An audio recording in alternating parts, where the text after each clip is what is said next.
Praise lord madam, అందరికీ వందనాలు. మళ్ళీ ఆ దేవుడు మనందరం కలిసి ఇలాగా ఒకసారి మళ్ళీ ఆయన్ని స్తుతించి ధ్యానించుకుని వాక్య ధ్యానం చేసుకునే అవకాశం ఇచ్చినందుకు మరొకసారి వందనాలు చెల్లించుకుంటూ, ఈ రోజు మూల వాక్యం మార్క్స్ వార్త 1వ అధ్యాయం 2వ వచనం.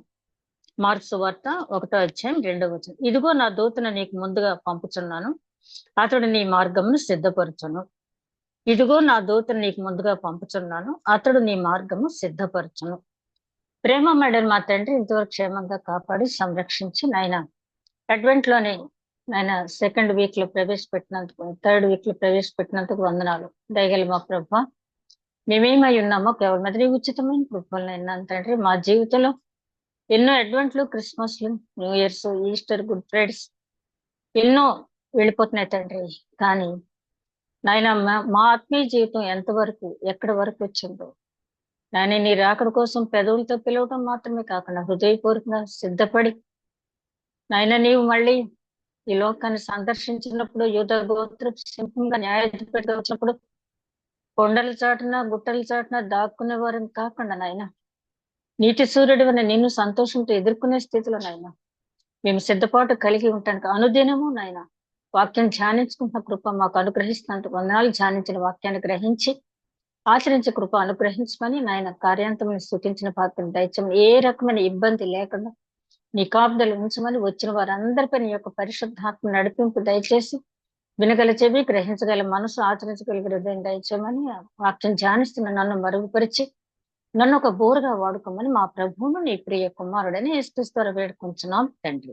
ఆమేన్. మరొకసారి మా అందరికీ వందనాలండి. యాక్చువల్ గా వేరే టాపిక్ అనుకున్నాను, కానీ జాన్ ద బాప్టిస్ట్ లో మళ్ళీ కొంచెం చెప్పాల్సింది ఉంది అనిపించి అదే కంటిన్యూ చేయాలనుకున్నాను. మరి ఫ్రైడే, సాటర్డే బ్రదర్ సునీల్ గారు చక్కటి వాక్యం, దానికి కంటిన్యూషన్ అనుకోకుండా నేను ప్రిపేర్ అయిన వాక్యం కూడా దానికి కంటిన్యూషన్ గానే ఉంటుంది. బ్రదరు ఫ్రైడే చెప్తూ రాజుల 2వ గ్రంథంలో ఆ ఎలీషా అనే ప్రవక్తను గురించి చెప్తూ, అక్కడ సిరియా దేశస్తులు మనలో ఒక దేవుని మనిషి ప్రవక్త ఉన్నాడు అని చెప్పినట్టుగా దేవుడు మనలో ఉన్నాడు, ఇమ్మానుయేలు మనకు తోడు అని చెప్పి మనం ఎన్నోసార్లు కంటక వాక్యాలు చెప్తాం.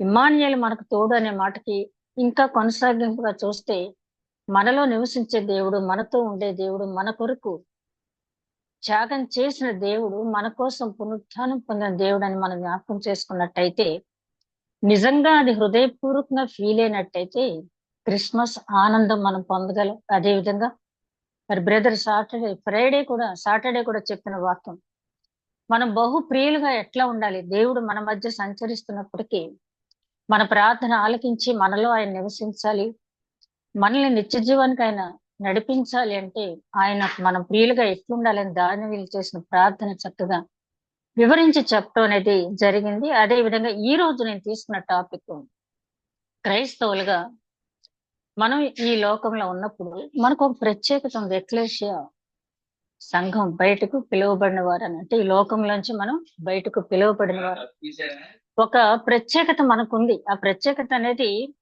మనం చెప్పుకునేదే కాదు, పరిశుద్ధ గ్రంథాల ప్రారంభం నుంచి కూడా ఉంది. నిర్గమకాండలో తర్వాత మీరు చూడండి 19వ అధ్యాయం 5వ వచనం అంటాడు, మీరు నా ఆజ్ఞలను అనుసరించినట్లయితే మీరు నా రాజ్యముగాను నా స్వకీయ సంపాద్యముగాను ఉంటారు, ఈ ఈ భూమి అంతా నాదే కదా అంటూ మీరు పరిశుద్ధులైన యాజకులుగా, రాజులుగా నా సొత్తుగా ఉంటారని చెప్పి ఈ నిర్గమకాండలో చెప్పడం జరిగింది. అదే విధంగా పేతురు గారు రాసిన మొదటి పత్రిక 2వ అధ్యాయం 9-10 వచనాల్లో కూడా చూస్తే, ఆ రోజుల్లో చీకటిలో ఉన్న మనల్ని వెలుగులోకి, తన వెలుగులోకి పిలిచి రాజులైన యాజకులుగా, పరిశుద్ధ జనాంగంగా ఆయన సొత్తుగా మనల్ని ఏర్పరచుకున్నాడు. ఆయన గుణాతిశయములు ప్రచురమించే నిమిత్తము ఆత్మ సంబంధమైన బలులు అర్పించుతూ సజీవ యాగంగా మనం ఉండాలని చెప్పి ఆయన చెప్పిన మాటలన్నీ మనం జ్ఞాపకం చేసుకుంటే, నిజమే ప్రపంచంలో ఎన్నో జాతులు ఉన్నాయి, కానీ క్రైస్తవులకు ఒక ప్రత్యేకత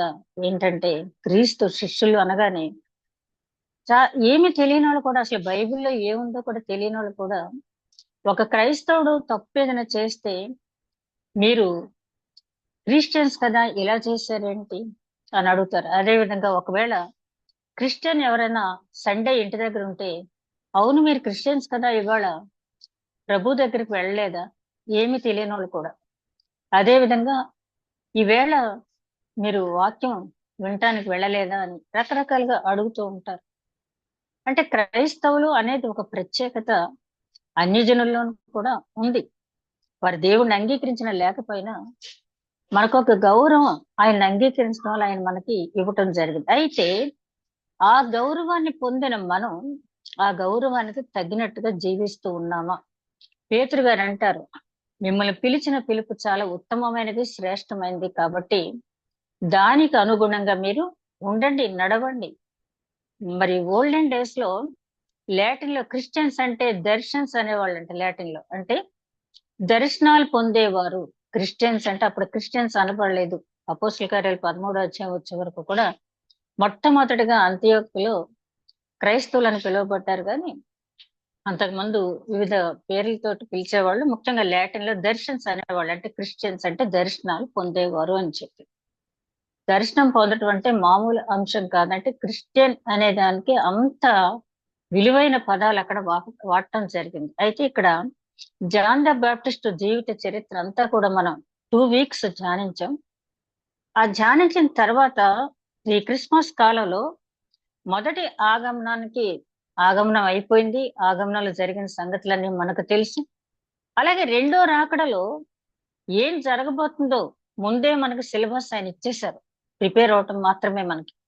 అలాగే రెండో రాకడ జరుగుతుందని డెఫినెట్ గా తెలుసు. ఎందుకంటే ఆయన చెప్పిన ప్రవచనాలన్నీ కూడా మోర్ దెన్ 90% అవి నెరవేర్పు జరిగాయి.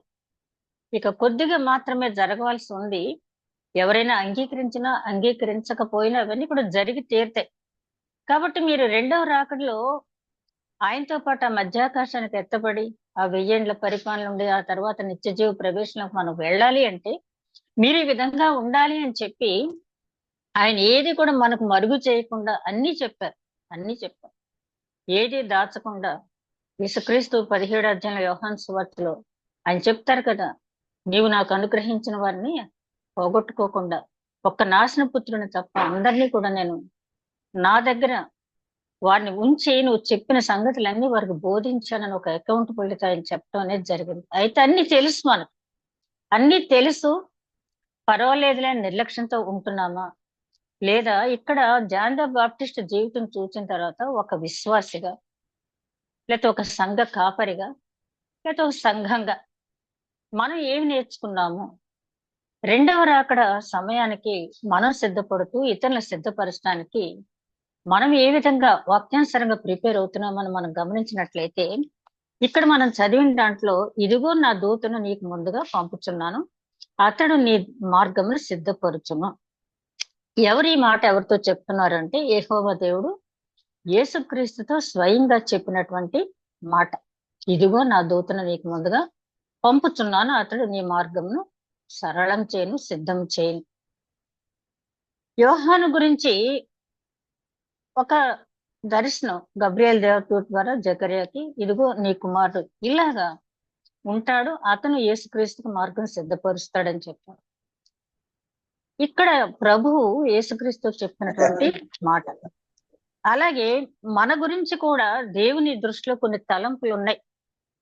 మనందరి గురించి కూడా ఆయన దృష్టిలో కొన్ని తలంపులు ఉన్నాయి. మనం బాప్తిస్మం తీసుకుని క్రైస్తవుడుగా, క్రైస్తవురాలిగా మనం బహిరంగంగా నేను క్రీస్తు శిష్యురాలిని మనం ప్రకటించుకున్న తర్వాత మనం కూడా పలానా విషయాలు నెరవేర్చాలి అని ఆయన గుణాతిశయములు ప్రచురం చేసే వాళ్ళలో ముఖ్యులుగా మనం ఉండాలని చెప్పి ఆయన ఆలోచించడంలో తప్పు లేదు. ఎందుకంటే మన కోసం ఒక రకంగా ఏ యోగ్యత లేని మన కోసం ఆయన విలువైన రక్తాన్ని చిందించారు. కాబట్టి విలువ పెట్టి కొనబడిన వారు, పేతురు గారు చెప్పినట్టుగా వెండి బంగారం చేత మిమ్మల్ని కొనలేదు, కానీ శ్రేష్టమైన, అమూల్యమైన, పవిత్రమైన, పరిశుద్ధమైన రక్తం ద్వారా మిమ్మల్ని ఆయన కొన్నారని చెప్తున్నారు. అంత విలువైనటువంటి వేల చెల్లించిన మరి క్రైస్తవుడు అంటే నిజంగా తలుచుకుంటే చాలా మనం ఆలోచించవలసింది ఏంటంటే ఆ విలువ, మన విలువ ఎంతంటే క్రీస్తు రక్తం అంతా. అయితే విలువ తగినట్టుగా మనం జీవిస్తున్నామా అని మనం గమనించుకున్నట్టయితే జాన్ ద బాప్టిస్ట్ జీవితాన్ని ఒక్కసారి మన జీవితంతో సరిపోల్చుకుంటూ చూసుకుంటే ఆయన అరణ్యంలో నివసించాడు అని ఉంది. ఆయన అరణ్యంలో నివసించాడు. ఎందుకు అరణ్యంలో నివసించాడు అంటే, ఇక్కడ అరణ్యము అంటే క్రైస్తవులంతా అరణ్యంలోకి వెళ్ళిపోవాలని కాదు, కానీ లోకానికి దూరంగా ఉన్నాడు ఆయన.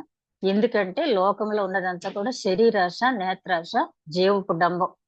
దాన్ని విడిచిపెట్టి ఆయన అవేవి కూడా ఆకర్షణ లేని దగ్గర చాలా నియమబద్ధమైన జీవితం, చాలా సింప్లిసిటీ మెయింటైన్ చేస్తూ ఆహారం, వస్త్రం ధరించడంలోనూ కూడా ప్రతి విషయంలో కూడా చాలా సింపుల్ గా ఆయన నాజీరుగా ఆయన వ్రతం తీసుకుని అక్కడ ఉండటం జరిగింది. మరి అరణ్యంలో మనం ఉండాలని కాదు, కానీ క్రైస్తవులుగా మనం లోకంలో ఉన్నప్పటికీ లోక మాలిన్యం మనకు అంటకుండా, శరీరాశ, నేత్రాశ, జీవడంబని అంటకుండా మనం బ్రతకగలుగుతున్నామా? ఇది ప్రతి ఒక్కళ్ళు, మనం అంటే ఒక విశ్వాసి, ఒక కాపరి, ఒక సమూహ సంఘం కూడా ప్రశ్నించుకోవాల్సినటువంటి అంశం. ఈ రెండో రాకడ సమయంలో ఎవరికి వారమే మనం ప్రశ్నించుకోవాల్సింది. అదే విధంగా ఒక నాజీరుగా ఉన్నాడు అంటే ఒక వ్రతం తీసుకున్నాడు. అందరు నాజీర్లుగా ఉండాలని కాదు, కానీ వివాహం ఘనమైందని పరిశుద్ధ గ్రంథంలోనే చెప్పబడింది. వివాహాన్ని ఎవరు కూడా వ్యతిరేకించరు, కానీ నాజీరుగా ఉండక్కలేదు. కానీ ఏకపత్ని వ్రతులు ఎంతమంది ఉంటున్నారు ఈ రోజులో? మనం సోషల్ మీడియా వచ్చింది కాబట్టి ఇవాళ జరిగింది రేపటికి వెంటనే మనకి అందుతున్న వార్తలు చూస్తూ ఉంటే, సంఘ కాపర్లు, లేకపోతే దైవ వాక్యం బోధించేవారు, లేకపోతే క్రైస్తవ నామం పెట్టుకుని క్రైస్తవ నామాన్ని ధరించిన వారు ఎంతమంది, మిగతా అన్యుల సంగతి వదిలే, ఎంతమంది కుటుంబ వ్యవస్థను గౌరవించి, భార్య భర్తని, భర్త భార్యని గౌరవించి ఉండగలుగుతున్నారు. మరి జకర్యా, ఎలిజబెత్ ని దేవుడు ఎంచుకున్నాడు అంటే ఆ భార్య భర్తలు అట్లాంటి వారు కాబట్టి, వారు నిందారహితులుగా ఉన్నారు కాబట్టి వాళ్ళని ఎంచుకున్నాడు దేవుడు. కాబట్టి ఈ రోజు మనం ప్రశ్నించుకోవాల్సింది, రెండవ రాకడికి ఎదురు చూస్తున్నాం మనం. ముందు వ్యక్తిగత జీవితాన్ని మనం సరి చేసుకోవాలి. అలాగే కుటుంబ యజమానురాలుగా మనం ఉన్నట్టయితే మనం ఏ విధంగా ఉంటున్నాము, దేవుడు మనల్ని ఆశించిన విధంగా మనం ఉంటున్నామా, అట్లా ఉంటూ బిడ్డల్ని ఆ రకంగా మనం పెంచుతున్నాం అని చెప్పి పరిశీలించుకోవాల్సిన సమయం ఎంతైనా ఉంది. జాన్ ద బాప్టిస్ట్ జీవితంలో చూస్తే తల్లిదండ్రులు ఇద్దరు పవిత్రులు. అలాగే తండ్రి ఏదైతే పర్పస్ దేవుడు నిన్ను భూమి మీద ఉంచాడని చెప్పాడో ఆ పర్పస్ నెరవేర్చడానికి పూర్తిగా అంకితమై పనిచేశాడు ఆయన బాప్టిస్ట్, జాన్ ద బాప్టిస్ట్. మనం కూడా ఆ విధంగా మనం జీవిస్తూ అనేక మందికి ఆదర్శప్రాయంగా ఉండాలి. అదే విధంగా త్రోవను సరళం చేస్తాడని చెప్పడం జరిగింది. త్రోవను సరళం చేసే పని అనేది అది చాలా కష్టతరమైనటువంటి పని. అంటే మాటల్లో ఏదో ఒక భూమిని సరళం చేయటం తేలికే గాని, దానికి తగ్గ ఇన్స్ట్రుమెంట్స్ ఏదో గొడ్డలి, పార, గుణపంతో దాన్ని సరిచేయచ్చు. కానీ వ్యక్తుల హృదయాలను సరిచేయాలంటే మాత్రం అది చాలా కష్టం. మా హృదయం అన్నిటికంటే ఘోరమైన వ్యాధి కలది, మోసకరమైంది అని చెప్పి ఇర్మియా ప్రవక్త అంటాడు కదా.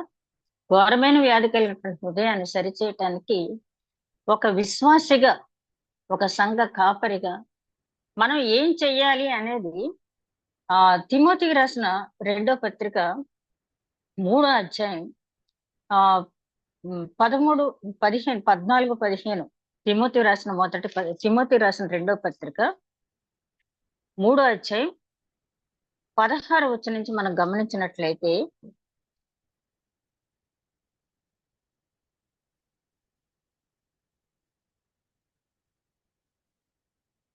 దైవజనుడు సన్నద్ధుడై ప్రతి సత్కార్యమునకు పూర్ణంగా సిద్ధపడి, దైవజనుడు అంటే ఇక్కడ సంఘ కాపరి మాత్రమే కాదు, ఇందాక మనం జ్ఞాపకం చేసుకున్నాం కదా, మనందరం యాజకులమే, మనందరం దైవజనులమే, మనందరికీ కూడా బాధ్యత ఉంది. మనం దేనికి సిద్ధపడాలి? రెండో రాకడ సమయంలో మనం దేనికి సిద్ధపడాలి, ఇతరులు సిద్ధపరచడానికి ముందుగా మనం దేనికి సిద్ధపడాలి అనేది మనం ఇక్కడ ఆలోచించుకున్నట్లయితే, ఆ 16వ వచనం చూస్తే, దైవజనుడు సన్నద్ధుడై ప్రతి సత్కార్యమునకు పూర్ణముగా సిద్ధపడి ఉండునట్లు. మనం ప్రతి సత్కార్యానికి సిద్ధపడి అంటే పూర్ణ అంగీకారంతో ఉంటున్నామా లేదని ప్రశ్నించుకోవాలి.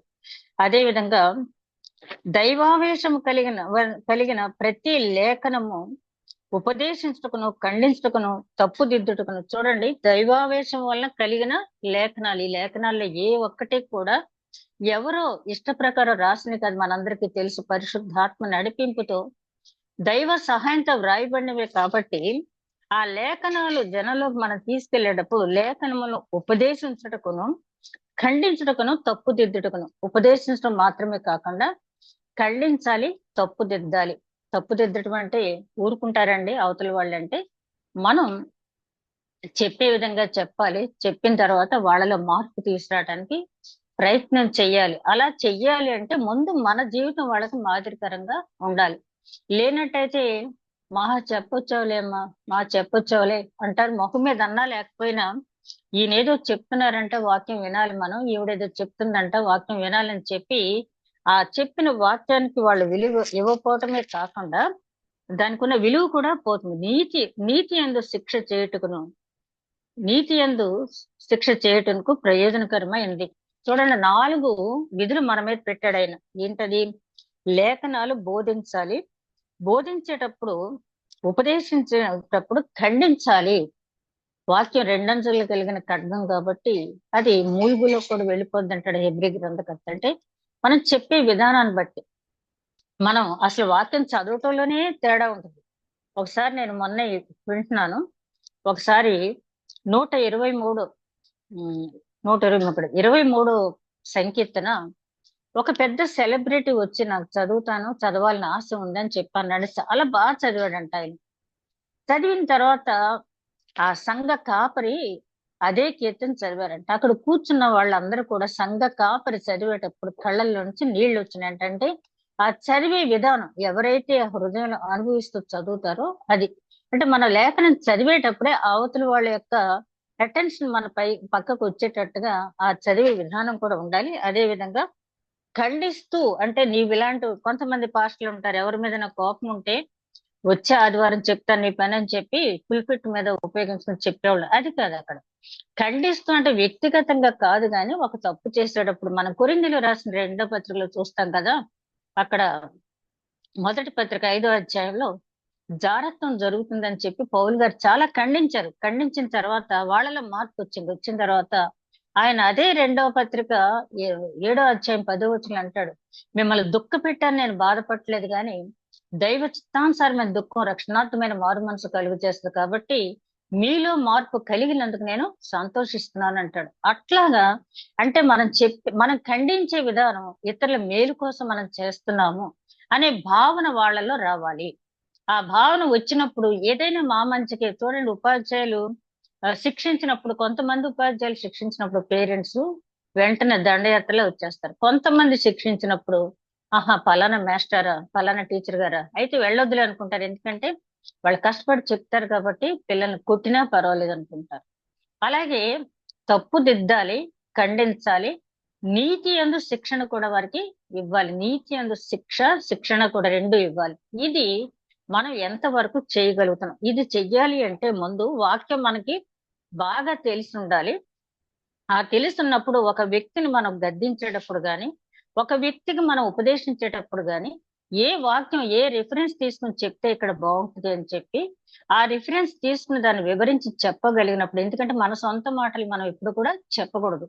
అలా చెప్పినప్పుడు తప్పకుండా వాళ్ళలో మార్పు వస్తుంది. ఇన్ని ఉంటాయి. మార్పును సరళం చేయటం అంటే ఉపదేశించాలి, ఖండించాలి, తప్పుదిద్దాలి, నీతిలో శిక్షణ ఇవ్వాలి. ఈ 4 కూడా బాప్తిస్మ ఇచ్చే యోహాను చేశారు. ఆయన జీవితాన్ని మనం పరిశీలించినట్లయితే అలాగ మనం చేయగలుగుతున్నామా?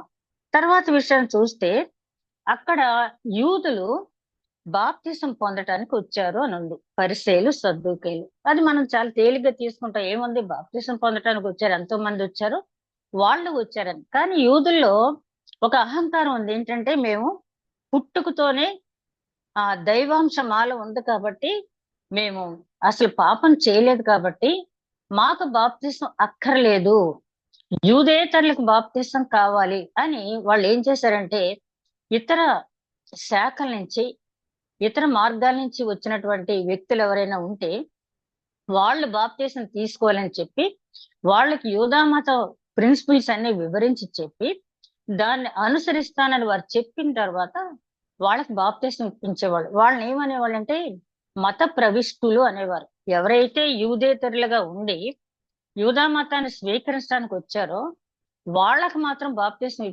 ఇప్పించి వాళ్ళని మత ప్రవిష్టులు అనేవారు. అంతే తప్పించి బోర్న్ జ్యూస్ ఎవరు కూడా బాప్తిసం తీసుకునే వాళ్ళు కాదు. ఎందుకంటే వాళ్ళకి ఒక నమ్మకం, మాకు అక్కర్లేదు బాప్తిసం. మన దేశంలో కూడా, భారతదేశంలో కూడా మరి సౌత్ నార్త్ లో చూసుకుంటే, ఉత్తర భారతదేశం వాళ్ళు ఏమంటారంటే మాది పుణ్యభూమి అంటారు. దక్షిణ భారతదేశం అంతా కూడా కర్మ భూమి అంటారు. వాళ్ళు అక్కడ పుట్టడం వల్లే వాళ్ళ పుణ్యం వచ్చేస్తంట, వాళ్ళకి ఏమీ కూడా అడ్డు ఉండదంట వాళ్ళు స్వర్గానికి వెళ్ళటానికి.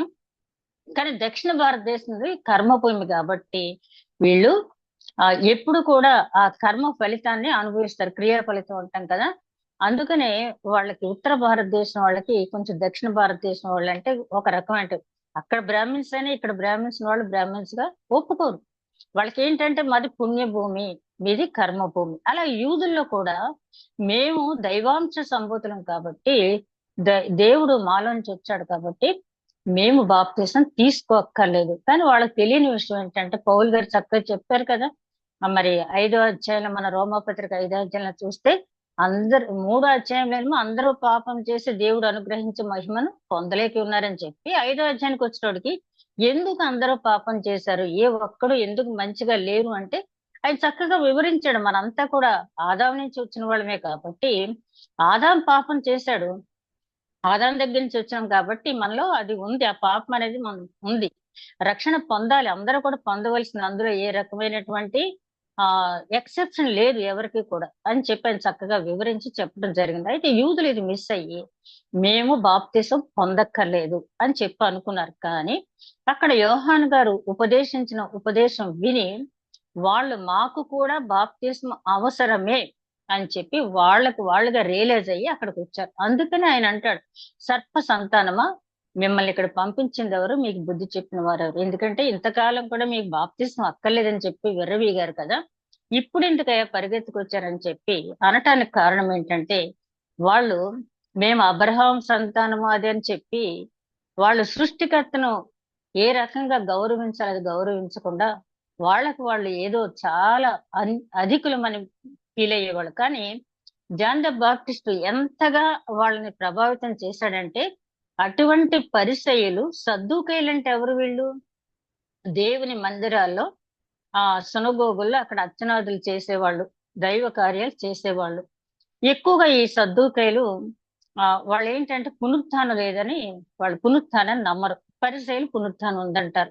సరే, పరిసయ్యులు అంటే వాళ్ళకు ఒక ఇగో ఏంటంటే, పరాస్ అంటే మేము ప్రత్యేకింపబడిన వారము, మేము ప్రత్యేకింపబడిన వారు, ఎవరు వంట మేము తినము, మాకు మేమే చేసుకుని తినాలి. వాళ్ళు ఎంత దూరం వెళ్ళినా కూడా వాళ్ళు వంట సామాన్ పట్టుకుని వెళ్ళి అక్కడ తింటూ, ఇక్కడ మన దేశంలో కూడా కొంతమంది పుణ్య తెగలు అట్లాంటి వాళ్ళు ఉన్నారనుకోండి. అట్లాంటి ఇగో ఉన్నటువంటి పరిసయ్యులు, అట్లాంటి వ్యతిరేక భావాలన్నటువంటి సద్దూకయ్యులు ఇద్దరూ కలిసి బాప్టిస్ట్ తీసుకోవడానికి అక్కడికి వచ్చారు అంటే జాన్ ద బాప్టిస్ట్ వాళ్ళ మీద ఎంత ప్రభావం చూపించారు, ఎంతగా ఉపదేశించాడు, ఎంతగా ఖండించాడు, ఎంతగా వాళ్ళ తప్పులు వాళ్ళ మనసు నొచ్చుకోకుండా ఎత్తి చూపగలిగాడు, నీతి మార్గం గురించి వాళ్ళకి ఏ రకంగా ఉపదేశించాడు. మరి మనం మాట్లాడినప్పుడు, మనం చెప్పినప్పుడు బాప్తిసం నిజంగా ఆ విధంగా వచ్చే పాపాలు ఒప్పుకుని బాప్తిసం ఎవరైనా తీసుకోవాలి అంటే ఆ రకంగా మనం చెప్పగలుగుతున్నామా? అలా చెప్పకుండా ఏదో ముంచేస్తే ఒక మూకుమ్మడిగా బాప్తిసం ఇవ్వటం వల్ల దానివల్ల ఏమి కూడా ప్రయోజనం అనేది లేదు. ఆ తర్వాత మనం గమనించినట్టయితే John the Baptist moral values కూడా సువార్తతో పాటు ఆయన యాక్చువల్ గా ఆయన దూత అంటే, ఒక మాటలో చెప్పాలంటే వార్తను అందించి వెళ్ళేవాడిని దూత అంటాం. కానీ ఈ దూతకి ఎక్స్ట్రా పని ఏంటంటే సువార్త కూడా ఆయన ప్రకటించాడు. ఈయన ప్రకటించేటప్పుడు ఒక దేవుని సువార్త ప్రకటించడం మాత్రమే కాకుండా సంఘంలో మోరల్ వాల్యూస్ అనేవి కూడా ఉండాలి అని చెప్పి ఆయన హెరోదుని ఎందుకు హెచ్చరించాడంటే, ఒకటి అతను నీతి మార్గాన్ని తప్పిపోతున్నాడని ఒకటిని, హేరోదు చక్రవర్తి యథారాజా తథా ప్రజ అన్నారు కాబట్టి రాజే మార్గం తప్పితే మిగతా వాళ్ళు కూడా అదే పని చేస్తారు. అందుకే కదా ఎస్తేరు గురించి అప్పుడు వస్తే బయటికి వెళ్ళినప్పుడు ఆస్థానంలో ఉన్నవాళ్ళు అహష్వేరోషుతో ఏమంటారు, రాజా ఇది నీకు ఒక్కడికి జరిగిన అవమానం కాదు, నువ్వు గనక గట్టి చర్య తీసుకోకపోతే రేపటి నుంచి మా భార్యలు మేము ఇంటికి వెళ్ళినప్పుడు మా ముఖం మీద తలుపులు వేస్తారు, కాబట్టి నువ్వేమైనా సరే వస్తీని పంపించేయాలని చెప్పి అంటారు. అలాగా రాజు ఆదర్శప్రాయంగా ఉండాలి కాబట్టి అక్కడ హెరోదుని పని కట్టుకుని వెళ్ళి తనకు శిరచ్ఛేదన జరిగితే జరిగింది, మరణశిక్ష విధించబడితే విధించబడింది. కానీ రాజు మార్గం తప్పుతున్నాడు, మొత్తం రాజ్యం అంతా మార్గం తప్పిపోద్ది, నైతిక విలువలనే ఉండవు రాజ్యాలు అని చెప్పి ఎంత చక్కగా వివరించి చెప్పాడు. కానీ హెరోదులో కొంతైనా పశ్చాత్తాపం వచ్చింది, కానీ హెరోదియాలో మాత్రం రాలేదు. అయినప్పటికీ చెప్పటం వరకు అంటాడు కదా, యెహోవా దేవుడు యెహెజ్కేలుని ఇశ్రాయేలీల మధ్య పంపిస్తూ బ్రహ్మదండి పొదల వంటి పొదల్లో పంపిస్తున్నాను, అట్లాంటి మనుషుల దగ్గరికి పంపిస్తున్నాను, వారి నూదురు చెకుముక్కు రాతి వలె ఉంటుంది, వారి తల వంచరు మెడ వంచరు, కానీ నేను చెప్పన్న మాట చెప్పు, చెప్పిన తర్వాత వాళ్ళు అంగీకరించకపోతే వారి ఆత్మ నశించినందుకు నేను జవాబుదారీ చేయను. కానీ నువ్వు వీళ్ళు ఎలాగో వినరు కదా అని యోనాలాగా చెప్పకుండా ఉన్నట్టయితే నిన్నే వాళ్ళ ప్రాణానికి జవాబుదారిని చేస్తానన్నాడు. కాబట్టి దేవుని దూతగా ఉన్న మనం ఎవరైనా విన్నకపోండి అంటే జోరీగలాగా చెప్పమని కాదు, కానీ పదే పదే దేవుని వాళ్ళు తెలుసుకునేటట్టు. ఎందుకంటే నిన్ను వలే నీ పొరుగు వారిని ప్రేమించుము అన్నప్పుడు మన బిడ్డలు ఒక తప్పు చేస్తే ఒకసారి చెప్పాను, 2 సార్లు చెప్పాను, వాళ్ళ కర్మ వదిలేసానని అనుకోం కదా మనం. వాళ్ళు వినే వరకు విసుగొచ్చినా కూడా చెప్పుకునే ఉంటాం, ఎందుకంటే వాళ్ళలో మార్పు రావాలి. అట్లాంటి ప్రేమ, ఆ అగపే ప్రేమ మనలో ఉండాలి. ఎప్పుడైతే ఆ బాప్తిస్మం తీసుకున్నామో, ఆయన రక్షకుడిగా అంగీకరించాము, ఆ ప్రేమ మనం కనపరిచినప్పుడు నిజమైన క్రిస్మస్ ఆనందం మనలో అనేది ఉంటుంది. అదే విధంగా ఆయన జాన్ ద బాప్టిస్ట్ లో ఉన్నటువంటి చాలా మంచి గుణం ఏంటంటే, చెప్పాలంటే చాలా గొప్పగా తన గురించి తను చెప్పుకోవచ్చు. ఇదిగో యేసుక్రీస్తు నాకంటే 6 నెలలు చిన్నాడు, నేను యాజక వంశం నుంచి వచ్చాను, మా నాన్న మెయిన్ ప్రీస్ట్, మా అమ్మ ఇలాగా, మా వంశం ఇది లేవి వంశం, ఇలా చెప్పుకోవచ్చు. ఎక్కడ చెప్పుకోలేదు, సరే కదా. అతని దగ్గరికి శిష్యులు వస్తా ఉంటే అతను ఏమన్నాడంటే, నేను తగ్గవలసి ఉన్నది, ఆయన హెచ్చవలసి ఉన్నది, ఆయన చెప్పులు వారు విప్పుటకైనా నేను యోగ్యుడను కాదు. యూదుల్లో ఒక ఆచారం ఉంది ఏంటంటే, చెప్పులు వారు వాళ్ళ బానిసలు కూడా తీయరంట, విప్పరంట. అంటే బానిస కూడా పని చేయడానికి ఎవరు చెప్పు వారు వాళ్ళే తీసుకోవాలి, ఆ పని ఎవరు కూడా చేయరు. అయితే యోహాన్ గారు ఏమంటున్నాడు, ఆయన చెప్పుల వారు విప్పుటికైనా నేను యోగ్యుడని కాదంటాడు ఒక చోట, అయితే ఆ చెప్పులు మోయుటికైనా నేను తగిన వాడను కాను అంటాడు. అంటే అంత తగ్గింపు స్వభావం. ఆ తగ్గింపు స్వభావం ఎప్పుడైతే మనలో ఉందో అంత మాత్రమే కాదు, తన సామర్థ్యాన్ని, కృపావరాలు ఒక్కొక్కరికి ఒక్కో రకంగా ఉంటది. ఒక్కొక్కరి మంచి స్వరం ఉంటది, బాగా పాడగలరు మన మేడం లాగా. అయితే ఆ బాగా పాడటం ఆవిడకేనేంట్లే, నేను పాడలేనా, ఇలా నేను చేయలేనా అనే కదా దాతాను అబీరాము కోరహు అన్యాగ్ని తీసుకుని వెళ్ళి మొత్తం వంశాలను పోగొట్టుకున్నారు కదా. నేను చేయలేనా అనే మాట ఇప్పుడు కూడా రాకూడదు. దేవుడు నాకు ఇది ఇచ్చాడు, చెప్పేశాడు దేవుడు అతనికి, చెప్పాడు, నువ్వు ఆ కుమారుడికి నువ్వు మార్గం సిద్ధం చేయటం వరకే నీ పని అని చెప్పి దేవుడు ఆజ్ఞను పాటించాడు. అయితే ఎంతమంది ఆ రకంగా ఆయన చాలా చెప్తాడు, ఆయన పంపించిన తన కుమారుడికి కొలత లేని ఆత్మను అనుగ్రహించాడు. కొలత లేని ఆత్మను ఆయన ఏదైనా చేయగలడు, నేను కొంతవరకే చేయగలను. అందుకనే నీ అనుగ్రహ ఐశ్వర్యం నుంచి నీవందరినీ ఐశ్వర్యవంతులు చేయగలవాడు అని చెప్పి ఫిలిప్పీ పత్రికలో పౌలు గారు అంటారు. అలాగా కొలత లేని ఆత్మ తన కుమారుడికి ఇచ్చాడు దేవుడు. నాకు పరిమితమైన పని మాత్రమే చేయటానికి దేవుడు నాకు అనుమతి ఇచ్చాడు. కాబట్టి దేవుడు ఎంత పని చేయమంటే ఆ పని నేను చేస్తాను. ఉజ్జయ ఏం చేశాడు, నిజంగా ఉజ్జయ చేసిన సంస్కరణలు చూస్తే మతిపోద్దు మనకి. అంత మంచి సంస్కరణ చేశాడు. చేసి చివరికి అహం పెరిగిపోయి ఇన్ని చేశాను కదా అని చెప్పి ఆ చివరికి యాజకత్వం కూడా చేయటానికని వెళ్ళిపోయి చివరికి ఆ కుష్టు వ్యాధి తీర్చుకున్నాడు. నేను ఎందుకు చెయ్యకూడదు అని అనుకుని ఆ రకంగా వెళ్ళి తన వంశాన్ని కూడా తను పోగొట్టుకున్న వాళ్ళని మనం చూస్తాం. అయితే ఇక్కడ ఈ క్రిస్మస్ కాలం మనం నేర్చుకోవాల్సింది ఏంటంటే, ఫర్ ఎగ్జాంపుల్ ఇప్పుడు క్రిస్మస్ కార్యక్రమాలు వస్తూ ఉంటాయి.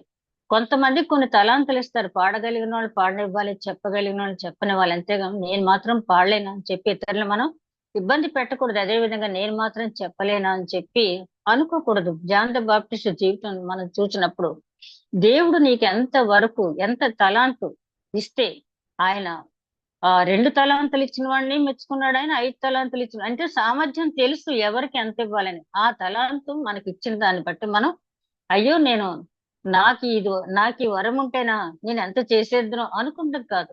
మనకున్న చిన్న వరం, మనకున్న చిన్న ఆ ప్రత్యేకతతో ఎంత వరకు మనం దేవుని కార్యం మనం చేయగలుగుతున్నాం. ఒక ఓపెన్ మీటింగ్, అది గ్రౌండ్స్ లో మీటింగ్ జరుగుతుంటాయి కదా, అక్కడ ప్రసంగికుడికి ఎంత దేవుని అనుగ్రహం కలుగుద్దో, అక్కడ దాన్ని సిద్ధపరచడానికి ఆ గ్రౌండ్ అంతా శుభ్రం చేసిన వాళ్ళకి కూడా అదే ఫలితం దక్కుద్ది. అంతే కదా, దావీదు మహారాజు అంటాడు కదా, యుద్ధానికి వెళ్ళిన వాడికి ఎంత ప్రతిఫలమో ఆ సామాన్ల దగ్గర కాపలా కూర్చున్నవాడు కూడా అంతే ఇవ్వాలని చెప్పి. కాబట్టి నీకు ఇచ్చిన తలాంతు ఏదైతే ఉందో దాన్ని ఉపయోగించుకోవటానికి చూడాలి. అంతే తప్పించి నాకు అది ఉంటేనా, నాకే గనక మంచి పాట పాడటం వస్తే నవ్వో ఎంత బాగా పాడేసి నేను ఎంత మందికి ఆ కీర్తన ద్వారా చెప్పేసేదాన్నో, చెప్పేవాడినా అని చెప్పి అనుకోకూడదు. మనకిచ్చిన తలాంతిని బట్టి ఈ రెండవ రాకడ సమయంలో చాలా సమయం చాలా తక్కువగా ఉంది, మెళకువగా ఉండి ప్రార్థన చేయండి దొంగ వలె వస్తానని చెప్పాడు. కాబట్టి ఆయన మనకిచ్చిన తలాంతులను ఉపయోగించుకుని మనం పనిచేస్తూ ఉన్నప్పుడు నిజమైన క్రిస్మస్ ఆనందం మనం పొందుతాం. అదే విధంగా మరి ఈ జాన్ ద బాప్టిస్ట్ ఎవరి కోసం పంపించారు అనేది అక్కడ లూకాసు సువార్తలో చెప్పబడింది. ఎవరైతే దేవుని రాక కోసం ఎదురు చూస్తూ ఉన్నారో వారిని ఆయన దగ్గరికి పంపించడానికి ఈయన ఏర్పాటు చేయబడ్డాడు. అంటే ముందు మనం చేయవలసిన పని, ఎవరైతే వాక్యం కోసం ఎదురు చూస్తూ ఉన్నారో, చాలా మంది నేను అదే చూస్తాను, ఏమీ లేకుండా ఎక్కడికో వెళ్ళి అసలు యేసుక్రీస్తు అనే పేరు కూడా సరిగ్గా తెలియని వాళ్ళ దగ్గరికి వెళ్ళి ఏదో మేము డ్యూటీ చేసాము, అవన్నీ కూడా వీడియోలోకి వెళ్తే సోషల్ మీడియాలోకి వస్తాయి, అక్కడి నుంచి ఏ గొడవలు వస్తాయి, మేము పెద్ద హీరోలు అయిపోతాం లేకపోతే పెద్ద సెలబ్రిటీస్ అయిపోతాం అనుకుంటారు ఏమో నాకు తెలియదు. కానీ ఏమి కారణం లేకుండా వెళ్ళి ఎక్కడో కరపత్రాలు పంచిపెట్టేసి వస్తారు, అవి ఎక్కడో పడిపోతాయి, దాని గురించి ఎవరూ పట్టించుకోరు. అలా కాకుండా పదే పదే మనం ఆసక్తి ఉన్న వాళ్ళ దగ్గరికి వెళ్ళి మనం, ఆయన అంటాడు కదా కందాకే ట్రెజరర్ ఏమంటాడు, నువ్వు చదువుతున్నది నీకు అర్థమవుతుందని అడిగితే ఎవరైనా వివరించి చెప్పకపోతే నాకు ఎట్లా అర్థమవుతుంది. ఇట్లాగా ఈ రోజులో వివరించి చెప్పే వాళ్ళు కొరతగా ఉన్న సమయంలో మరి ఆ గొల్లలకి ఏమాత్రం జ్ఞానం ఉంది వాళ్ళకి, వాళ్ళు విన్న వాటిని కన్న వాటిని సంతోషంతో వాళ్ళు చాటిస్తూ వెళ్ళిపోయారు. జ్ఞానులు వాళ్ళకున్న జ్ఞానాన్ని బట్టి చెప్పారు, గొల్లలకి వాళ్ళకున్నటువంటి జ్ఞానాన్ని బట్టి చెప్పారు. అలాగే నువ్వు నేను కూడా ఈ రెండవ రాకడ సమయంలో మనం చేయవలసిన పని, నిజమైన క్రిస్మస్ ఆనందం మనం పొందాలి అంటే ఎవరైతే దేవుని వాక్యం వినాలని ఆశతో ఎదురు చూస్తున్నారో, ఇంకా దేవుని గురించి తెలుసుకోవాలని ఆశపడుతున్నారో వాళ్ళకి మనం ప్రకటించినట్లయితే అదే నిజమైనటువంటి ఆనందం. అదే విధంగా ఇక్కడ ఈయన్ని ఒక సంధానకర్తగా కూడా మనం చూడవచ్చు. సంధానకర్త అంటే ఫర్ ఎగ్జాంపుల్ మనం పెద్ద పెద్ద మీటింగ్స్ లో చూస్తూ ఉంటాం, ఒక పెద్ద ప్రసంగికుడు వచ్చి ప్రసంగించేసి వెళ్ళిపోతాడు. వెళ్ళిపోయే ముందు ఏం చేస్తారంటే ఆల్టర్ కాల్ ఇస్తారు. ఎవరైనా రక్షణ పొందాలి అనుకున్న వాళ్ళు ఉంటే రండి, ఇక్కడ రండి, మీ కుడి చేయి ఎత్తండి, మీరు రక్షణ పొందాలి అంటే నేను ప్రార్థిస్తాను, లేకపోతే ఇక్కడికి రండి, ఆల్టర్ కాల్ ఇస్తారు, వెళ్తారు. అంతే అయిపోయింది. ఈ సభలో ఎంతమంది రక్షింపబడ్డారని చెప్పేసి వెళ్ళిపోతారు, వాళ్ళ అకౌంట్ లో అది వేసుకుంటారు. నిజంగా వాళ్ళంతా రక్షింపబడ్డారా? ఆ కాసేపట్లోనే దేవుడి గురించి వాళ్ళు తెలుసుకోగలరా? కాసేపట్లోనే వాళ్ళ పాప క్షమాపణ అనుభవం వస్తుందా? ఆ కాసేపట్లోనే వాళ్ళలో మారు మనసు అనుభవం వస్తుందా? ఆ కాసేపట్లోనే దేవుని గురించి తెలుసుకోగలరా వాళ్ళు? ఏమీ జరగని పని అది. కాబట్టి అంటే ఎక్కడైనా రేర్ కేసెస్ లో జరగవచ్చు. అంటే ఆసక్తి ఉన్న శక్తిని బట్టి. ఇప్పుడు బిల్లీ గ్రహం గారు ఉన్నారు, ఆయనకి మొదట్లో ఇంట్రెస్ట్ లేదు. ఆయన ఏదో ఎస్టేట్లు అంటే మనం ఏదో అనుకుంటాం కదా, వ్యవసాయ భూములు కదా, ఆ వ్యవసాయ భూమిలో పనిచేసుకుంటూ ఉంటే స్నేహితుడు వచ్చి పలానా మీటింగ్ జరుగుతుంది, వెళ్దాం వస్తావా అంటే నాకు ఇంట్రెస్ట్ లేదు అంటాడు ఆయన. లేదులే నాకు కనీసం మీటింగ్ దగ్గర దింపేసి వచ్చే అంటాడు ఆయన. సరే దింపుదామని వెళ్తాడు ఆయన.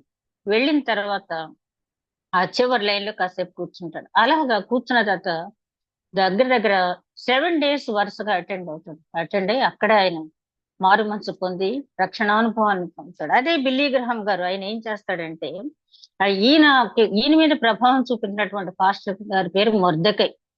ఆయన మహాజ్ఞాని, మంచి ప్రసంగికుడు. ఒక్కొక్కసారి ప్రసంగం మీద కాదు కానీ దేవుడి కార్యం మనలో జరగాలి అంటే, దేవుడికి మనం ఇష్టమైన ఇందాక మనం అనుకున్నాం కదా, దేవుడికి మనం ప్రియులుగా ఉన్నప్పుడు తగిన సమయంలో మనల్ని హెచ్చరించడానికి ఆయన ఎప్పుడు కూడా సిద్ధంగా ఉంటాడు. ఇదే బిల్లీ గ్రహం గారికి ఉన్న అలవాటు ఏంటంటే, ఎక్కడికైనా వెళ్ళినప్పుడు ఆ మీటింగ్ అయిన తర్వాత ఆల్టర్ కాల్ ఇచ్చినప్పుడు అక్కడికి ఎంత మంది అయితే వస్తారో చాలా ఓపికగా వాళ్ళ పేర్లన్నీ నోట్బుక్ లో నోట్ చేసుకొని వాళ్ళు ఏ గ్రామాల్లో ఉంటున్నారో కనుక్కొని ఆయన తర్వాత వాళ్ళ అసిస్టెంట్స్ చెప్పి ఇదిగో పలానా వ్యక్తి ఈ మీటింగ్ లో రక్షణ పొందాడు, ఇతన్ని మీ సంఘం తీసుకెళ్లి జాగ్రత్తగా ఇంకా ఇతనికి దేవుని వాక్యం బోధించండి, ఇంకా ఇతనిలో ఉన్నటువంటి సందేహాలు తీర్చండి అని చెప్పి ఆ వ్యక్తిని అక్కడ వదిలేయటం కాకుండా ఆ వ్యక్తిని ఒక సంఘానికి అప్పగించడం జరిగింది. అలాగ ఒకసారి ఒక 17 మంది మాత్రమే ఉన్నారంట ఒకసారి బిల్లీ గ్రహం గారు ప్రసంగించేటప్పుడు. అయితే చాలా నిరాశ పడకుండా ఆయన ఏం చేశాడంటే, సరే 17 మందికి అయితే మాత్రం ఏముంది, ఒక్కడున్నా చెప్పొచ్చు అనుకున్నారు, చెప్పారు, అయిపోయింది. 17 మంది కాదు, ఏడుగురు ఉంటే చెప్పేసారు, వెళ్ళిపోయారు. పెద్ద మీటింగ్ కి జరుగుతుంది అనుకుని వచ్చారు, ఏదో కారణం చేత మొత్తానికి ఏడుగురు ఉంటే ఏడుగురు కూడా చాలా అనర్గళంగా చెప్పేసి వెళ్ళిపోయారు నిరుత్సాహపడకుండా. ఆ తర్వాత ఒక 17 సంవత్సరాల తర్వాత మళ్ళీ ఆ గ్రామం వచ్చినప్పుడు ఆ 3 లక్షల మందితో అక్కడ మీటింగ్ ఏర్పాటు చేయబడింది. ఎవరు ఈ మీటింగ్ ఏర్పాటు చేసింది అంటే ఒక పాస్టర్ గారు వచ్చి, అయ్యా నేను ఇదంతా కూడా నిర్వహిస్తున్నాను, నీకెవరంటే అని చెప్తాడు. ఒకసారి మీరు ఇక్కడ ప్రసంగించారు, ఏడుగురు మాత్రమే ఉన్నాం, మేము ఏడుగురు ఉన్నా కూడా మీరు ఏమి నిరుత్సాహపడకుండా చక్కని వాక్యం మాకు అందించారు, ఆ ఏడుగురులో ఒకనయ్యా నేను, అప్పటి నుంచి నేను ఇలా చేస్తూ వచ్చానని చెప్పి అప్పుడు బిల్లీ గ్రామ్ గారు అక్కడే ఆ డయాస్ మీద మోకరించి ప్రేయర్ చేసి, ఎంత కార్యం చేసావు దేవా, ఆ విత్తనం విత్తిన చిన్న విత్తనమే కానీ ఎంత అభివృద్ధి చేసావు. అలాగా మనం వాళ్ళ మనకేంటంటే సంధానకర్తలుగా మనం ఉండాలి. చాలా సార్లు చూస్తాను పెద్ద పెద్ద మీటింగ్స్ లో వెంటనే ఇంతమంది కుడిచే ఎత్తమనగానే వీళ్ళంతా రక్షణ పొందారని చెప్పడం కాదు, కానీ వాళ్ళని దగ్గరలో ఉన్న సంఘానికి అప్పగించాలి. పౌలు గారు కూడా అదే చేసేవాడు. ఆ తర్వాత ఆయన ఒక క్రౌడ్ పుల్లర్ అని చెప్పొచ్చు. ఒక క్రౌడ్ పుల్లర్ అంటే ఏంటి? క్రౌడ్ పుల్లర్ అంటే మనం ఏమంటాం, జనాన్ని తీసుకెళ్లగలిగే సామర్థ్యం ఉన్నవాడిని క్రౌడ్ పుల్లర్ అంటాం. ఈ రోజుల్లో క్రౌడ్ పుల్లర్స్ చాలా మంది ఉన్నారు, చాలా రకాలుగా జనాన్ని అట్రాక్ట్ చేసి తీసుకెళ్తూ ఉన్నారు. అయితే నువ్వు ఎక్కడికి తీసుకెళ్తున్నావు జనాన్ని? ఫలానా కార్పొరేట్ పాస్టర్ గారి దగ్గర తీసుకెళ్తున్నారండి, ఒక్కొక్క పర్ హెడ్ ఒక 100 రూపాయలు ఇస్తారు నాకు అని ఒక 4 ట్రాక్టర్లు జనాన్ని తీసుకెళ్లిపోయి, ఫలానా అతను ఇంత జనాన్ని తీసుకొచ్చాడు, ఫలానా పాస్టర్ గారు ఎంత జనాన్ని తీసుకొచ్చారు అని చెప్పాను. కానీ నువ్వు తీసుకెళ్లాల్సింది ఆ పాస్టర్ గారి దగ్గరికి కాదు, కానీ నువ్వు యేసుక్రీస్తు దగ్గరికి ఎంత మందిని తీసుకెళ్ళగలిగావు, నీ లైఫ్ లో నువ్వు రక్షణ పొందిన తర్వాత, నువ్వు వాక్యం తెలుసుకున్న తర్వాత ఎంత మందిని దేవుని దగ్గరికి నువ్వు తీసుకెళ్ళగలిగావు, దేవుని సువార్త వినేటట్లుగా వాళ్ళని నువ్వు ఎంత మందిని తీసుకెళ్ళవు. ఆ రకమైనటువంటి క్రౌడ్ పుల్లర్స్ గా మనం ఉండాలి. సంధానకర్తలుగా మనం ఎక్కడికి వెళ్తాం, ప్రేయర్ చేస్తాం, వాక్యం చెప్తాం, ప్రార్థన చేస్తాం, అక్కడితోటి అయిపోయిందని కాకుండా, అమ్మా దగ్గరలో ఉన్న సంఘానికి వెళ్ళండి, మీ పాస్టర్ గారి దగ్గరికి వెళ్ళండి, ఇదిగో నా ఫోన్ నెంబర్, ఒకవేళ మీ పాస్టర్ గారు చెప్పినా ఇంకా మీకు ఏమైనా డౌట్స్ ఉంటే నాకు చెయ్యండి, నేను చెప్తాను అని చెప్పి ఏదో ఒక సంఘానికి వాళ్ళని పంపించాలి. ఎందుకంటే దేవుడు ఎప్పుడు కూడా సంఘం ద్వారానే మనల్ని చూడాలని కోరుకుంటున్నాడు, ఇండివిజువల్ గా కాదు. అలాగే జాన్ ద బాప్టిస్ట్ జీవితంలో కొన్ని విషయాలు మనం చూస్తే, ఈయన నీటితోటే బాప్తిస్మం ఇచ్చాడు. ఆయన అంటాడు, నేను నీటితో బాప్తిస్మం ఇస్తున్నాను, కానీ నా వెనుక వచ్చేవాడు అగ్నితో పరిశుద్ధాత్మలో బాప్తిసం ఇస్తాడు అని. ఈ నీటి బాప్తిసానికి ఈ పరిశుద్ధాత్మ బాప్తిసానికి ఉన్న వ్యత్యాసం చెప్పాలంటే చాలా టైం పడుద్ది, కానీ చాలా చిన్నగా చెప్తాను నేను. నీటి బాప్తిసం అంటే వాక్యం ఉపదేశించటం, నీటి బాప్తిసం అంటే వాక్యం ఉపదేశించటం. అప్పట్లో జాన్ ద బాప్టిస్ట్ గారు ఏం చేశారంటే, ఆ ఐనో అనే ప్రాంతంలో సలీం దగ్గర ఆ జనాన్ని తీసుకొచ్చే నీళ్లలో ముంచడం జరిగింది. ఆ సలీం అంటే శాంతి. ఆ అది తీసుకొచ్చి ఇక్కడ జనాన్ని ముంచేటప్పుడు ఆయన ఉద్దేశం ఏంటంటే, ఉట్టినే స్నానం చేస్తే మనిషి బాప్తిసం పొందినట్టు కాదు. కానీ యూదుల్లో ఒక ఆచారం ఉంది అప్పటి వరకు, గంగాళాలు బిందులు తోమి బయట ఆరబెట్టి గంగాళానికి బిందెలకి బాప్తిసం ఇచ్చేవాడిని అనేవాళ్ళంట. అలా కాదు, మీకు మీరు బాప్తిసం తీసుకొని అది ఒక పద్ధతిలో ఆయన చెప్పారు. కానీ అదే పౌలు గారు అంటారు, సర్వాంగ హోమము చేయండి, సజీవ యాగంగా మీరు దేవునికి సమర్పించుకోండి అని. అది అర్థం అక్కడ. కానీ అంత చెప్పే సమయం, అంత చెప్పే ఆ ఇంకా వాళ్ళలో అవగాహన లేదు కాబట్టి ఆ ముంచుడు బాప్తిసం అంటే ఆయన అక్కడ వాళ్ళని ఏంటంటే, ఇదిగో నీ దేహాన్ని అంటే నీ జీవితాన్ని పూర్తిగా దేవుడికి సమర్పించే ఎక్కడి నుంచి అని చెప్పడానికి ఒక సింబాలిక్ గా అది చేయటం అనేది జరిగింది. ఒక మాటలో చెప్పాలంటే వాక్యం ఉపదేశించి వదిలిపెట్టడం. అయితే పరిశుద్ధాత్మ బాప్తిసం ఎందుకు ఇవ్వలేదు యోహాను గారు? పరిశుద్ధాత్మ బాప్తిసం ఇవ్వటానికి ఆయనకు అర్హత లేదా అంటే, పరిశుద్ధాత్మ బాప్తిసం ఇవ్వటానికి దేవుని ఆత్మ ఎవరైతే పొందుకుంటారో వాళ్ళు మాత్రం, అంటే యోహాను గారి పరిశుద్ధాత్మ లేదా, ఆత్మ పూర్ణుడై ఉన్నాడు. కానీ ఆయన పని ఆ పరిశుద్ధాత్మ బాప్తిసం ఇవ్వటం కాదు. యేసుక్రీస్తు కూడా ఆయన ఆ మేడ గదిలో వారు ప్రార్థించిన తర్వాతే ఆ పరిశుద్ధాత్మను పంపించాడు. శిష్యులకు ఆయన చుట్టూ తిరిగేటప్పుడే మీకు పరిశుద్ధాత్మని ఇచ్చేస్తున్నాను అని చెప్పి అనొచ్చు కదా, అనలేదు. ఇక్కడ మనం గమనించినట్లయితే అపోస్తుల కార్యాల్లో 18 అధ్యాయం 24 వచనంలో అక్కడ అలెగ్జాండ్రియా వాడైనటువంటి అపోల్లో అనే ఒక వ్యక్తి ఉంటాడు. ఇతను చాలా ఆ విద్వాంసుడు, గ్రీకు అలాగే వెర్నాక్యులర్ లాంగ్వేజెస్ ఎన్నో నేర్చుకున్న వ్యక్తి. అలెగ్జాండ్రియా అనే పట్టణంలో ఒక పెద్ద లైబ్రరీ ఉంది. థియాలజికల్ బుక్స్ అన్ని కూడా అక్కడ ఉంటాయి. అన్నిట్లో ప్రావీణ్యత ఉంది అతనికి. ఆ అపోల్లోకి ఎవరు బాప్తిస్మ ఇచ్చారంటే యోహాన్ ఇచ్చారు. అయితే ఆ బాప్తిస్మ ఇచ్చి యోహాన్ తోటి బాప్తిసం పొందిన తర్వాత ఒకసారి అకుల ప్రిస్కిల్ అంటారు, బాప్తిసం అంటే తెలుసా నీకంటే, యోహాన్ చెప్పిన బాప్తిసం మాత్రమే తెలుసు, పరిశుద్ధాత్మ బాప్తిసం నాకు తెలీదు అంటాడు ఆయన. కాబట్టి పరిశుద్ధాత్మ బాప్తిసం ఏంటో వివరించి చెప్తారు. అదే విధంగా అపోస్తుల కార్యాలు 2వ అధ్యాయం మనం గమనించినట్టయితే అక్కడ 2వ అధ్యాయం 41వ వచనంలో పేతురు ఇచ్చిన బాప్తిసం ఎంతమందికి ఒకేసారి 3,000 మంది తీసుకున్న తర్వాత 5,000 మంది తీసుకున్నారు. ఆ బాప్తిసం ఇచ్చే ముందు పేతురు గారు ఏమంటారంటే, మారు మనసు పొందండి, పాప క్షమాపణ పొందండి, ఈ లోకానికి వేరుగా దూరస్తులై ఉండండి అని చెప్పిన తర్వాత ఆయన బాప్తిసం ఇవ్వటం అనేది జరిగింది. అదేవిధంగా అపోస్తుల కార్యాలు 8వ అధ్యాయం 14వ వచనం నుంచి 16వ వచనం వరకు చూస్తే అక్కడ ఫిలిప్పు ఆ సమరయ ప్రాంతంలో మంచి సేవ చేస్తారు. ఎంతో మంది దేవుణ్ణి అంగీకరిస్తారు. అప్పుడు పేతురు గారికి తెలిసి అక్కడికి వెళ్ళినప్పుడు, మీకు పరిశుద్ధాత్మ గురించి తెలుసా, బాప్తిసం తీసుకోవాలనుకుంటున్నారా అని చెప్పి వాళ్ళ మీద చేతులు ఉంచగా అక్కడ పరిశుద్ధాత్మ దిగి వచ్చినట్టుగా మనం చూస్తాం. ఎందుకు ఫిలిప్ ఇవ్వలేకపోయాడు? ఈ ఫిలిప్ శిష్యులు 12 మందిలో శిష్యులు కాదు, కానీ మొట్టమొదటిగా ఎన్నుకున్న డీకెన్స్ లో 7 డీకెన్స్ లో ఫిలిప్ ఒకడు. అయితే పరిశుద్ధాత్మ వరం అతను పొందలేదు, ఇక్కడ పేతురు గారు పొందారు. అదే విధంగా బాప్తిసం విషయంలో కూడా మనం గమనించినట్లయితే కందాకే ట్రెజరర్ కి కూడా చూస్తే అక్కడ అంటాడు, ఇదిగో నీళ్లు నాకు బాప్తిసం ఇవ్వు అంటాడు. ఆయనకాయనే ఎందుకంటాడంటే, అక్కడ చదివి వినిపించిన విషయాలన్నీ గ్రహించి నేను బాప్తిసం తీసుకోవాలి అనుకుంటాడు. యేసుక్రీస్తు తన శిష్యులకి ఆయన ఉన్నంత కాలం మామూలుగా మాట్లాడుతూ ఆయన చుట్టూ ఉన్నప్పుడు ఎందుకు పరిశుద్ధాత్మ బాప్తిసం ఇవ్వలేదు? ఆ తర్వాత పరిశుద్ధాత్ముడు వాళ్ళ మీదకి ఎందుకు పంపించాడని ఆలోచించినట్లయితే, ఈ పరిశుద్ధాత్మ మనలో ప్రవేశించడం అంటే ఒక ఆసక్తి మనకు ఉండాలి. మనం లూకా సువార్త 24వ అధ్యాయంలో చూస్తే ఎమ్మాయి గ్రామస్తులు అక్కడ సిలువ వేయబడిన క్రీస్తుని చూసిన తర్వాత వాళ్ళు తిరిగి వెళ్ళిపోతూ ఉంటారు. అయ్యో ఇదేంటి, ఈయన ఇలాగ అనుకున్నాం, మనల్ని కరకాలం పరిపాలించే రాజు అనుకున్నాం, అలాగనుకున్నాం ఇలాగనుకున్నాం అని చెప్పి మాట్లాడుకుంటూ వెళితే వీళ్ళలో ఉన్న ఆసక్తి గమనించాడు ఆయన.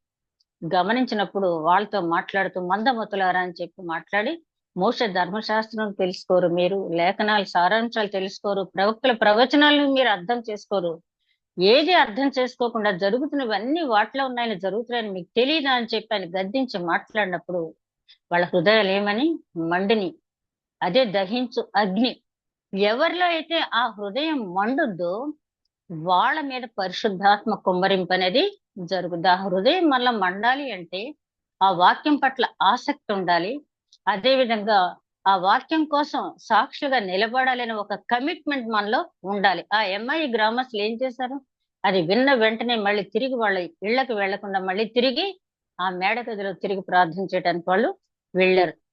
అలాగే అపోస్తుల కార్యాల గ్రంథాలను చూస్తే మనం ఆ 1వ వచనం నుంచి 8వ వచనం మొదటి అధ్యాయంలో అక్కడ పరిశుద్ధాత్మ పొందక ముందు దేవుడు వాళ్ళకి 3 ఆజ్ఞలు ఇచ్చాడు. ఏంటంటే, మీరు యెరూషలేములోని ఉండండి, ఎడతెగక ప్రార్థన చేయండి, భూ దిగంతముల వరకు నా సాక్షులై ఉండండి. అదే ఆజ్ఞ ఇవాళ మనకు కూడా ఆ పరిశుద్ధాత్ముడు మనలో నివసించాలంటే అదే ఆజ్ఞ మనకి ఇస్తూ ఉన్నాడు ఆయన.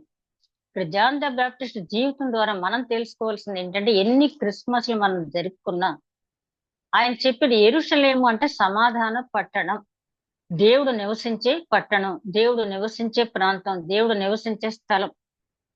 అక్కడే ఉండండి మీరు అంటే, అక్కడే ఉంటూ అంటే మనలో ఆయన ఉండే స్థితిలో మనం ఉండాలి. రెండోది పైగా యెరూషలేములో ఉండండి అంటే ఆయన చెప్పే సమయానికి ఎవరైనా క్రీస్తుని అంగీకరించినట్టు గాని, క్రీస్తు దైవ కుమారుడని బహిరంగంగా ప్రకటిస్తే వాళ్ళని వెంటనే శిరచ్ఛేదన చేయండి అని ఆర్డర్స్ ఉన్న టైంలో ఆయన చెప్తున్నాడు, ఇదిగో మీరు యెరూషలేములోనే ఉండండి. వాళ్ళకి తెలుసు మేము ఎప్పుడైతే ప్రార్థన చేయటానికి వెళ్తామో ఒకవేళ చంపేస్తే చంపేస్తారు.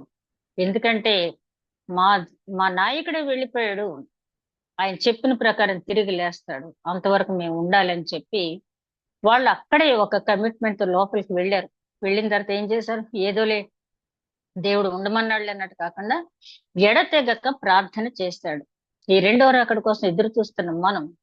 దేవుని సన్నిధిని అనుభవిస్తూ ఎడతెగక ప్రార్థన చేసే వారంగా మనం ఉంటున్నామా లేదా అని చెప్పి జాన్ ద బాప్టిస్ట్ చేసింది అదే కదా ఆయన. నిరంతరము దేవుని పరిచర్యలోనే ఉన్నాడు. దేవుని వాక్యం కోసమైనా జీవించాడు. మూడోది సాక్షిగా ఉండమన్నాడు. ఈ మూడు మనకి ఎప్పుడైతే ఉన్నాయో ఆ పరిశుద్ధాత్మ, పరిశుద్ధాత్మ అంటే మన తల మీద చేయి పెట్టే యాజకుడి వల్ల గాని, మన మీద చేయి పెట్టే ఇంకొక వ్యక్తి వల్ల కానీ మనకు రాదు. కానీ అదేంటంటే ఒక గుర్తు, అంతేగాని దేవుని కార్యం మన పట్ల జరగాలి. ఈ పరిశుద్ధాత్మ దేవుడు మనలో ఎప్పుడు ప్రవేశిస్తాడు, దేవుడు మనల్ని ఎప్పుడు క్షమిస్తాడు, మనకు పాప క్షమాపణ ఎప్పుడు జరుగుద్ది అని ఆలోచిస్తే ఒక్కొక్కరికి ఒక్కో సమయంలో జరగచ్చు.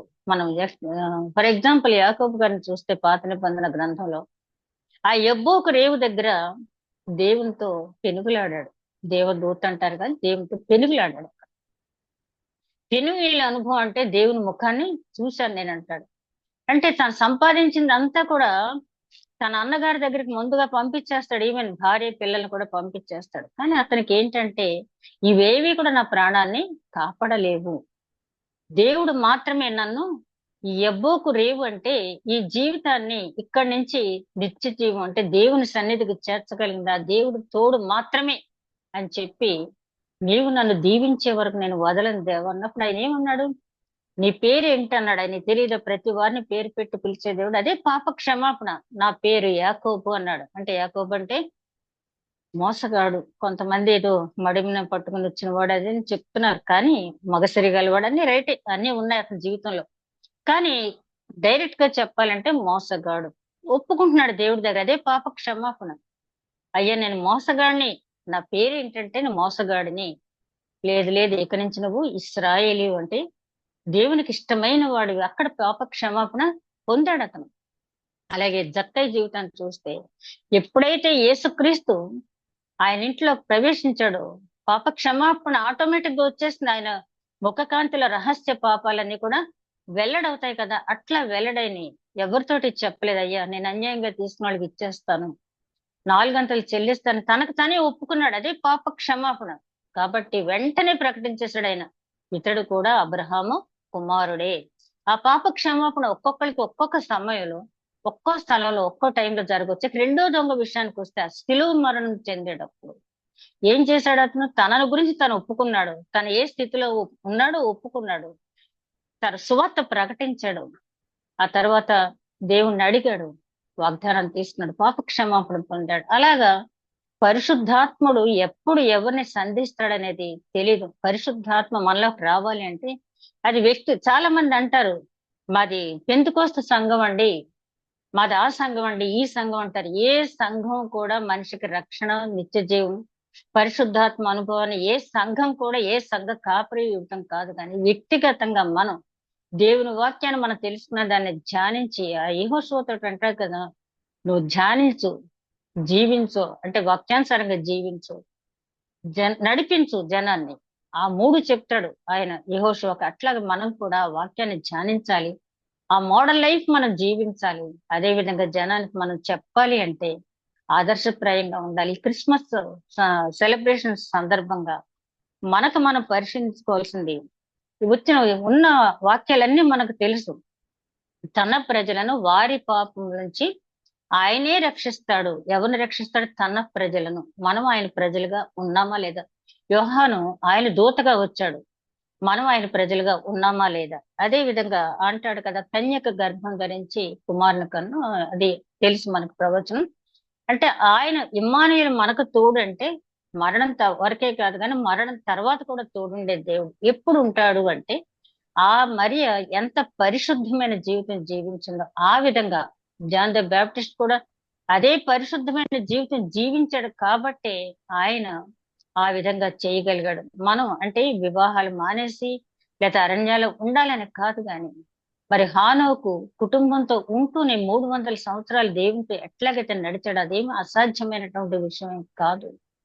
ఆయన మనలాగే అన్ని శోధనలు అనుభవించి యేసుక్రీస్తు ఎట్లాగైతే పాపం చేయలేదో ఆ విధంగా ఉండటానికి జాన్ ద బ్యాప్టిస్ట్ జీవితాన్ని మనం ఆదర్శంగా తీసుకున్నట్టయితే, కొంతమంది అంటారు బాప్తిస్మం అంట ఆ హెమరోసిస్ట్ బాప్తిస్మం ఉంది. హెమరోసిస్ట్ బాప్తిస్మం అంటే ఏంటంటే, రోజు ప్రొద్దుటే లేసి తలస్నానం చేసేయటం. అక్కడ యూదుల్లో ఉన్న ఇంకొక ఆచారం అంటే రోజు ప్రొద్దుటే లేవటం, పైనుంచి కిందకి స్నానం చేసేయటం, అది బాప్తిస్మం. ఎందుకంటే వాళ్ళు ఎక్కడికైనా బయటకు వెళ్ళొచ్చినప్పుడు వాళ్ళ ఆచారం ఏంటంటే, ఏదో కోడిగుడ్డు ఇది ఉంటది కదా, ఎగ్గుడ్డు అలా చిన్నది, అంత నీరు తీసుకుని పైన తల మీద, చేతుల మీద, కాళ్ళ మీద చల్లుకుంటారు. అదే వాళ్ళ శుద్ధి.